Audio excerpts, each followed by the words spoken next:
bring someone who also came to leave a flower a little while ago. Quite a young person who came here with her dad as well. So I'm going to call her in. And Nolitando, can you tell me, why was it so important for you to come out today and, come and leave that flower that we saw you dropping off during our last crossing? Can you tell me what was that reasoning behind it and why was it important to you?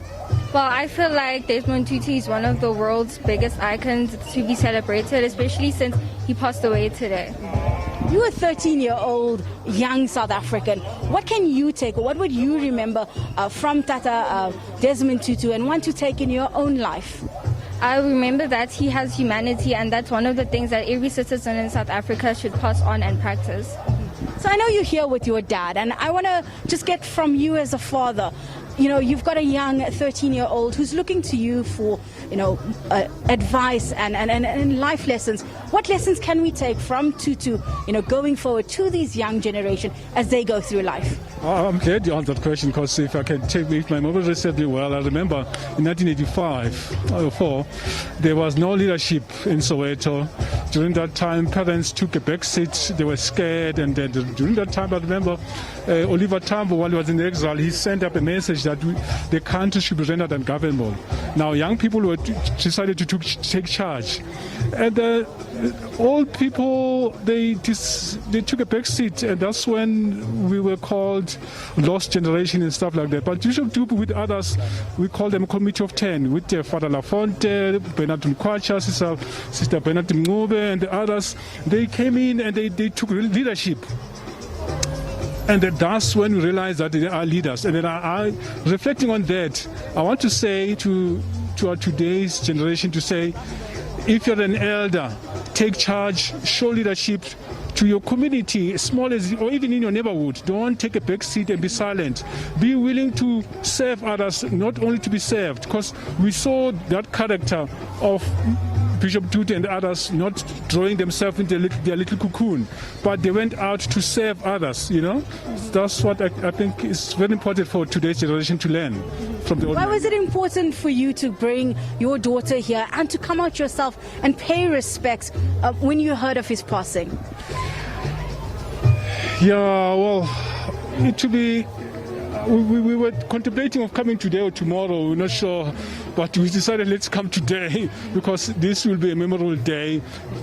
On this day, we'll continue to reflect on it as we do with other holidays in the country, as we reflect on maybe June 16, or this day also will be a day for us to reflect upon it, yeah. Thank you so much. That was both Tommy and Nolitando speaking to us. They came out here to pay their respects. I want to bring in a few more young people who are here today. Zianda is one of those that, who came here to pay respects. Why was it so important as a young South African to come and pay your respects and remember Desmond Tutu?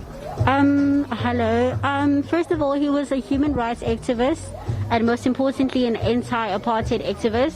So it was very important for me to come out here because he's like a big beacon of light for us black South Africans, like, minority, and as the youth. So yeah, I had to. What legacy of his would you remember him as or want to bring in your own life? As one of his quotes says, forgiving is not forgetting, and it's actually remembering, and it's remembering not to get a revenge back, not to fight back. So it just lives on in my mind because it's just me bettering myself as a young black South African, as the youth, and just moving forward and bettering ourselves. Thank you so much. I just want to call in one more youth here. Progress, you came out here as well. Why was it important? What is his legacy that you will take in your life, going forward?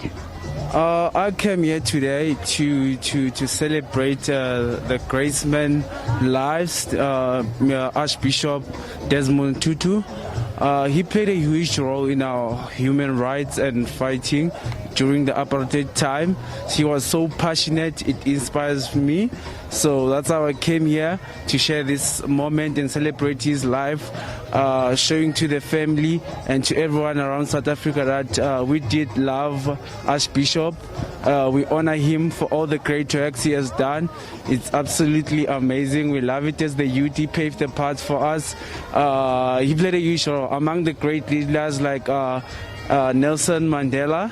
So, yeah, that's how you're here. Thank you so much. That is just some of the voices that we've been hearing on the streets outside the home of Desmond Tutu, the home that he stayed at from 1975 until he moved to Cape Town, a residence that he visited quite a lot as well. We heard from the community members saying he was so impactful, someone who was part of the daily life here, and humble, kind as well. And we heard from others who had never met him as well, but also his legacy, is something that has impacted their life. So this is just some of the reflections we are getting on the streets of Vilakazi this evening. We will continue to keep you updated. For now, back to you in studio.